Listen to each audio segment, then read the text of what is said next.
Johnson. Yeah, we looking good. 115-138, your final. A Lake Show win. Anthony Davis, 28. LeBron James, 22, 10 assists. Trezz again, 22 points, 10 of 13. So efficient, 7 boards. Luka Doncic finishes with 27 and 7 dimes. Let's hear from Frank Vogel. He is speaking with Mike Trudell in the media on Zoom. Yeah, we have a lot of offensive firepower, and our guys had a motivated spirit after the game 1 loss. We're in attack mode, attacking the paint, but also thinking extra pass basketball, and we had 33 assists and strong offensive performance. Just wanted to ask you about Harrell specifically with that second unit, the efficiency that he had, how he's able to operate from what you've seen in practice, what you saw last year, and how it's playing off on your roster. Yeah, simplest way to put it is he catches everything and he finishes everything. He's just he's a talented guy. Whether it's rolls to the basket, offensive rebounds, he's just got a great knack for his little hook shots and push shots in the paint. You can post him some, and the reason he was 6th man of the year last year, and a reason why we wanted to pick him up. He just had a terrific night, 10 for 13, 22 points. Kyle Goon. Yeah, Frank, it seemed like you guys had, some mixed success on Doncic, but how do you feel like that defensive plan worked for, early in the year against a really high-powered star? Yeah, probably not good enough. Luckily, our offense was clicking the way it was. But, I do think that we did a decent job on the three-point line. This team's capable of making 20-plus threes if you overcommit to your helps. And, we just try to compete as best we can with Luka in terms of, shooting a low percentage, keeping them from making a lot of threes. And, like I said, trying not to overhelp and open up their three-point game. Dan Workey. Hey, Frank. Is one of the hopes with this roster that you might be able to close games like you did tonight with either LeBron or AD on the bench because of kind of the firepower you have? And is that one of the advantages of Schroder and Harrell? It's a dual-purpose thing. We want to get, our depth, enough reps, whether it's returning guys or new guys, to get their legs on them, to get the rhythm and timing up, while also managing LeBron and Anthony's minutes early in the season. And, obviously anytime you can build a lead up enough where you can sit your starters towards the end of the game, that's always positive. Did you ever come close to putting him back in at all during that stretch?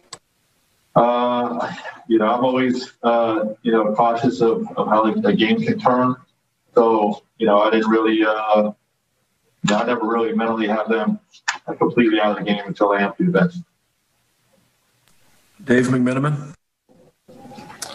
Frank, what was the part of the offensive explosion do you feel like is most responsible for? You shoot almost twice as well from the three than you did in opening night against the Clippers. Is there a point where you guys find rhythm as a team because you haven't had that much time together? Is it a mix of the looks you're getting against the Mavs defense? What can you account for that? Well, I think it starts with LeBron and Anthony playing at a high level. That puts a lot of pressure on the defense to commit, and those guys are willing passers. So, you move the ball to the basketball around with the firepower that we have and commit to the open shot. We're going to shoot a high percentage. And I'd also say we just have a number of guys playing well. Obviously, Trezz and Dennis with his ability to get in the paint and create for others. Kuz played well. A lot of guys played well individually. But, again, when you have the type of guys that we have that can attack, still make extra passes when the help comes, you have a chance to have, to produce the way we did tonight. Jovan? Hey, Frank. The other day you said that you told Kyle that you wanted him to bring energy on both ends of the floor. What did you think of his energy tonight? He had a couple offensive rebounds, a nice block defensively. What did you make of his performance? Yeah, I think he's playing at a high level, and what I think he really improved upon last year is impacting the game in ways other than scoring. And, the defensive effort, the defensive glass, blocking shots like he did tonight on that one help side play.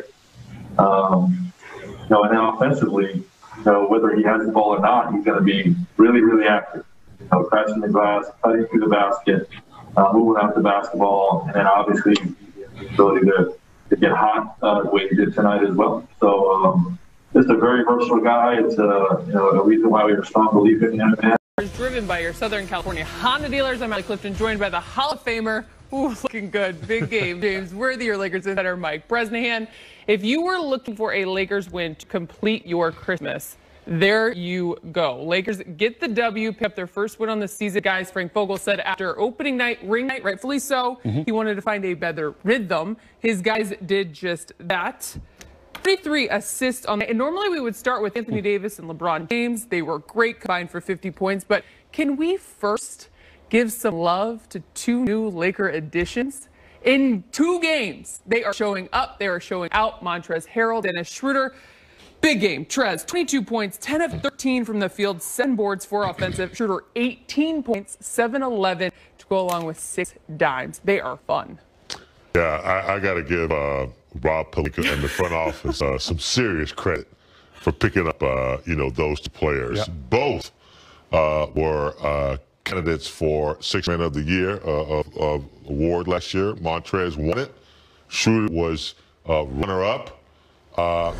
This reminds me of early 2000, 2001, the making of a squad that's going to be together for a little while, especially if Schroder gets this extension we're talking about. We're talking about guys that'll be together. They look really scary tonight as a defending champion team. They look like champions tonight. Minus I think it was 10 or 11 turnovers in the first half. This team looked almost unstoppable, and I know that Dallas was missing a key player, but I thought on both ends of the court, Schroder, Pope, Caruso, the defense was sticky. They made it tough for Luka Doncic. He's a great player, hit some great shots, but I think those 2 players, the addition of those 2 players, are going to yield some very good, consistent, productive basketball. And you don't need AD and LeBron to score all the time. You got Schroder who can score. Montrezl he's an assassin in the post. He flashes in. You don't see that a lot anymore where bigs actually get in the paint and they spread out. How many times did you see his numbers? I said that. Every freaking play, it when you seems like. see a player numbers on the block, what do you do? You give it to him. Give him the rock. Immediately. And he flashes in like so big and wide and strong, so this team is going to be good. I know they're going to be tested, but they got the ring ceremony game over, and they came to play tonight. James, I don't know if it's the hat or the analysis, but you were completely on point tonight. Look spectacular. Love everything you're saying. Last season, it was kind of a grab bag. Who's going to be the Lakers' 3rd best player after LeBron and AD, obviously? It's kind of like a Rondo maybe some nights, Dwight Howard some nights, Kuzma, of course, can't forget Kyle. I think that race is going to be really dynamic this season. It will be Montrezl as the 3rd best player of a particular game. Schroder, Kuzma, again, kind of quietly doing his thing tonight. Yes, he did. Very, very much below the radar, but getting some rebounds, getting some scoring, look assertive on defense too. But you just can't say enough about the job that the Laker front office did getting Montrezl Harrell, a surprise free agent signing for them. Remember, they had only $9.3 million. That was their highest they could spend for one player for this upcoming season, for this season in particular, the salary, and they did that. And, of course, getting Schroder for a late first-round pick and Danny Green, 2 really good additions. No other way to say it. Look, we talk a lot here in the offseason about the many combinations that Frank Vogel has in his toolbox to go to. And I was writing a few down. I got 9 over here. And Dennis Schroder and Montrezl Harrell were in 7 of those different kind of looks, those different kind of opportunities. It is no wonder we got the Woj bomb right before tonight's game about the Lakers already wanting to be in contract negotiations with the young point guard. He is one of those guys, we talked about it coming into this season, who can take off that pressure with a guy like LeBron James, who can really settle down the offense, but can be effective and impactful as well, all the while playmaking. No question. I think it was maybe the 3rd, a little bit of the 4th quarter. AD was out of the game. I didn't even realize that he was out of the game that long, and they were able to keep it going. Schroder hitting threes. He gets into the paint. He hesitates. He shoots a floater. layups, three-point plays, and then Trezz offensive rebounds. They know how to sustain a game. It's almost like you got two all-star kind of caliber players. So I was very impressed with the way they played today. And then Morris played well. And you mentioned Kuzma.